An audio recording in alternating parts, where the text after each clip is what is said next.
So আজকে আমি আমার ফ্রিজটাকে ডিপ ক্লিন করে নিব, যাতে করে আমার এই শীতের এই ৩-৪ মাসে আর ঠান্ডার মধ্যে ফ্রিজ ক্লিন করতে না হয়। আই মিন ডিপ কম্পার্টমেন্টটা আর কি। নর্মাল কম্পার্টমেন্ট তো প্রতি ১৫ থেকে ২০ দিন পরেই হচ্ছে ক্লিন করতে হয়। সো এই হচ্ছে আমার ফ্রিজের অবস্থা। লাস্ট কিছুদিন ধরে ফ্রিজটা অর্গানাইজ করা হচ্ছে না, একদম যেভাবে ইচ্ছা সেভাবে সব কিছু রেখে দিচ্ছিলাম। আর ওয়ালটনের ফ্রিজে এত পরিমাণ বরফ জমে কি আর বলবো।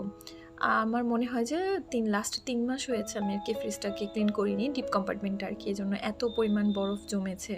সো ফার্স্টে আমি সব কিছু বের করে নিয়েছি, সব কিছু বের করে ফ্রিজটাকে খালি করে তারপরে এই যে বরফগুলো ক্লিন করেছি।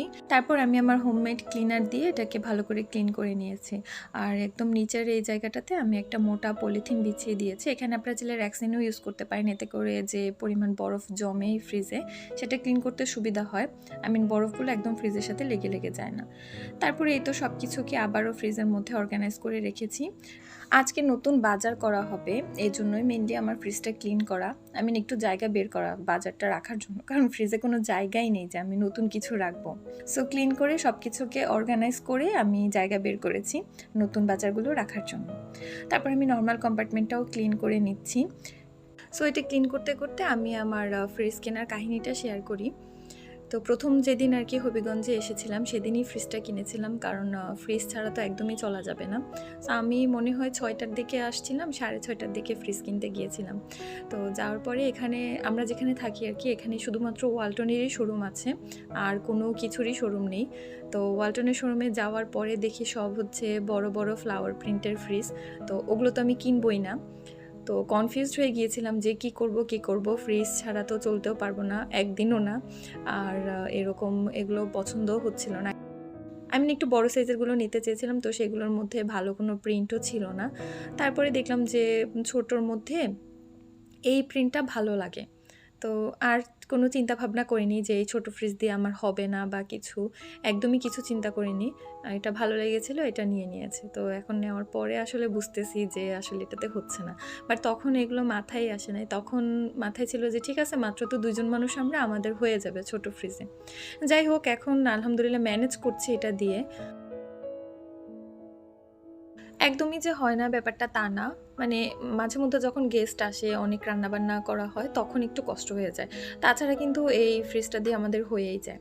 তো আমি ফ্রিজের জন্য ক্লিনার হচ্ছে বানাই জাস্ট গরম পানি, আই মিন কুসুম গরম পানি আর ভিনেগার দিয়ে। ভিনেগার যদি না থাকে তখন লেবুর রস দিয়েও করি। তারপর ওইটা দিয়ে ফ্রিজটাকে হচ্ছে এভাবে একটা মাজনি দিয়ে মেজে ক্লিন করে নিই। আমি ডিপ কম্পার্টমেন্টটাও এভাবেই ক্লিন করেছি। আর তারপরে একটা শুকনো কাপড় দিয়ে এক্সট্রা যে পানিটা থাকে ওইটা মুছে ফেলি। এখানে আমি কোনো ডিটারজেন্ট বা অন্য কোনো কিছু ইউজ করি না, যেহেতু খাবার রাখা হয়, সো এগুলো ইউজ না করাই বেটার। আর এই ফ্রিজ ক্লিন করার পরে আমার এমনভাবে ঠান্ডা লেগেছে, এত পরিমাণ কাশি হচ্ছে যে আমার কিন্তু কন্টিনিউয়াসলি ভয়েসটা চেঞ্জ হচ্ছে। ভয়েস ওভার দেওয়ার সময় বারবার কাশি দিচ্ছি, আর এই জন্য ভয়েসও একবার এক এক রকম শোনাচ্ছে। আমি নর্মাল কম্পার্টমেন্টে যা যা রাখি, ডিম, সবজি, এগুলো সব ভালো করে ধুয়ে পানি ঝরিয়ে রাখি, কারণ যেহেতু এখানে রান্না করা খাবার দাবার রাখা হয়, এই জন্য জার্মসের একটা ভয় থাকে। আর না হয় বক্সে ভরে রাখি। তো এই বক্সটাতে আমি সব ধরনের বাদাম রাখি, আর এটাতে আদা রসুন রাখি। রসুন পেস্ট শেষ, একটু পরেই আমি আবার রসুন পেস্ট করে নিব। বাই দ্য ওয়ে, আমি একদমই টিপিক্যাল বেঙ্গলি ওয়েতে ফ্রিজ অর্গানাইজ করেছি। আমার কাছে ওরকম অ্যাস্থেটিক ফ্রিজ অর্গানাইজার নেই, আর এত ছোট ফ্রিজে এইসব দিয়ে হচ্ছে হবেও না, কারণ জায়গাই তো নেই, কোথায় রাখবো আমি। ইন ফিউচারে যখন নতুন ফ্রিজ কিনবো, আই মিন বড় ফ্রিজ কিনবো, তখন ইনশাল্লাহ কিনবো। আর কাটা যে জিনিসগুলো থাকে, লেবু, কাঁচামরিচ, পেঁয়াজ, এগুলো এরকম একটা গ্লাসের মধ্যে রেখে উপর থেকে একটা টিস্যু দিয়ে আমি এটাকে এভাবে রাখি।